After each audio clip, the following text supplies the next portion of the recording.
Well, we're still looking at a very powerful storm that will evolve over the next 24 hours.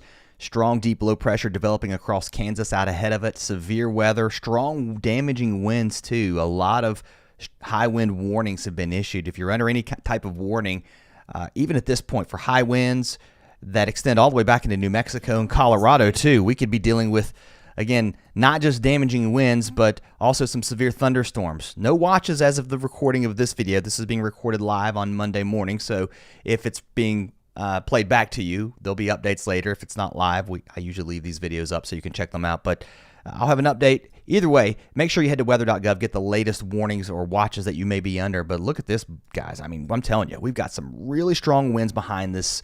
A quick flip over to snow. Now we're talking about blizzard conditions developing here from maybe as far north as Wisconsin, down into southern Minnesota, parts of Iowa. I think you have to watch this super quick transition to snow where microphysics could come into play, where we're talking about how the snow starts really wet, and then as it gets colder and colder and colder, you get more of a fluffy, powdery snow that blows around. And with wind gust up to 60, that could be a real problem for blizzard conditions. When that's really, and don't get it twisted, a blizzard is when you have reduced visibilities of less than a quarter of a mile or basically whiteout conditions for at least 3 hours. Certainly possible with this storm, and then it moves off to the east. I want to dig into the details here with you before we get moving here quickly. A really strong jet streak swinging around our trough and our upper low. We've got another piece of energy that we're watching diving in from Canada. So the deal is these two are going to connect up right here across the plains. As our system phases, as we say, we get this strong jet streak swinging around at 80 to 100 knots once you go up into the atmosphere, about 10,000 feet or so. That's going to overspread the south. It's going to be the fuel for possibly some supercell thunderstorms that could develop some tornadoes across, well, really many of these areas. I think the strongest risk really comes into play tomorrow across Louisiana, Mississippi, possibly Arkansas, and then into Alabama. And I think you got to watch further to the north too. The limiting factor up here will be the clouds and the cooler weather, and this spins off to the east pretty quickly. I'm going to move through this forecast very fast today because there's a lot to cover, first of all, and I want you to stick with me. I don't want to dive into every single synoptic detail, but let's talk about the wind. These are going to be maximum wind gusts that we can expect through the time period that's above my head. Again, across parts of Nebraska, think about it. It's going to be snowing back here into Colorado. Maybe not a lot of snow, but the fact that you're going to have winds gusting up to 60, you could have sustained winds over 40, 45 miles per hour. It's one of the reasons you're already seeing blizzard warnings being pushed out here for parts of Nebraska, down into Colorado, and the very far northeastern part of Kansas, with winter storm watches extending further to the north and east. These are flanked on the southwest by high wind warnings, red flag warnings for some fire danger here across Texas. And we've even got a slew of wind advisories and high wind warnings already issued for parts of the south as these winds really pick up ahead of our system too, as strong southerly flow develops. It's going to bring a lot of moisture in. It's going to create very unstable conditions too, and a lot of wind shear too, because aloft your winds are coming in at a different direction. It's one of the reasons we've got this area highlighted here from the Storm Prediction Center at Norman, Oklahoma. Really looking at Oklahoma into Texas tonight, the potential here for some tornadoes. Now, the risk is certainly there, and I think what's going to end up happening is you're going to get these storms pop, and they're going to really go into what we call more of a linear mode, and embedded in that could be some tornadoes.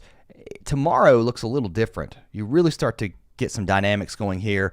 You've got a tremendous amount of instability. I think there remains some question as to how unstable we get, but the tornado risk definitely going up for tomorrow across parts of Arkansas, Louisiana, and into Mississippi. So much so, Storm Prediction Center has created this hashed area now for the risk of tornadoes for southern Arkansas, Louisiana, and Mississippi. And this extends east into Alabama, at least not the hashed area, but the risk.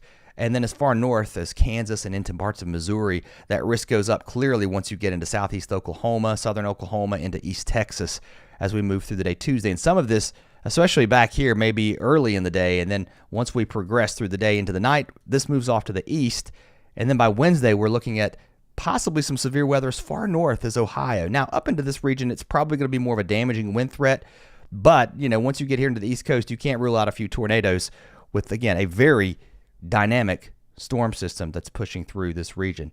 Let's look at it on the future radar. We'll time this precipitation out because I think it's really intriguing to watch this rain change to snow, especially here across parts of Minnesota, Iowa, up into Wisconsin, and also into Nebraska. And we're also going to look at those severe thunderstorms. Bang, there they go. They start to initiate late tonight. So these storms will be going when many people are going to bed. So tonight's the night to be weather aware in Oklahoma and into Texas as these storms roll through with our cold front as our surface low develops. Cold air behind it. We've got big snows going here, strong winds in Colorado. That will be pushing east. And look at the snow developing now into Nebraska. This may not be a lot of snow, but with winds really strong, that's when you get that blowing snow issue. And that will be really going by Tuesday morning. Your thunderstorms continue to march east as we head through Tuesday morning. You're talking about now southeast Oklahoma into southern parts of Texas, southeast Texas. Houston, I think you're still going to see the threat of some severe thunderstorms, but a lot of that just to your north and east. But stay weather aware. And then as we head into Tuesday afternoon, this will be the line to watch, and out ahead of this line for any supercells that start to develop. Up into Tennessee, Kentucky, we still become unstable here. We're getting really windy as our low wraps up. We're just bringing a lot of moisture back into our storm too. And now we watch for the potential back up here into Iowa for some of this rain to start shifting over to some snow. And it could do it really quickly too. So that's what I'm talking about when I talk about those microphysics. You go from rain to pow to snow. And as we get colder, the winds aren't going to let up. Your winds are going to start to come in more northwesterly. Now you've got those blizzard conditions where those visibilities get reduced really quickly. I skipped through the severe weather, but I want to time this out too across the south through Tuesday afternoon and Tuesday evening. Here you go. Out ahead of this, watch these cells, and then you're going to have your line, your squall line. Embedded in that squall line, you certainly could see some tornadoes as well, especially with, again, 80 to 100 knot winds up in the mid levels of the atmosphere. At the surface, a strong low-level jet pulling in. Dew points are going to be high. I mean, everything is just coming together for severe weather across the south. Now, a little bit of a limiting factor the further north you go will be the rain. I'm not saying you couldn't get a few stronger storms, especially up into Missouri, southern parts of Illinois and Indiana. Certainly possible, but if I had to tell you, the strongest danger to me looks to be across the south. Big rain too with this, and a lot of wind. I mean, even if you don't get the snow, even if you don't get the severe weather, it's going to be extremely windy with this storm. Look at the snow really picking up. We're going to focus on that now. And that severe weather overnight, Tuesday night into Wednesday, pushes into Alabama. So there could be a nocturnal thunderstorm threat with some tornadoes pushing into Georgia too, late Tuesday night into Wednesday morning, and possibly as far north as East Tennessee and Kentucky with some gusty winds with these storms. But look at the snow going here early Wednesday morning. Check that cold air out. It's wrapping in around your surface low.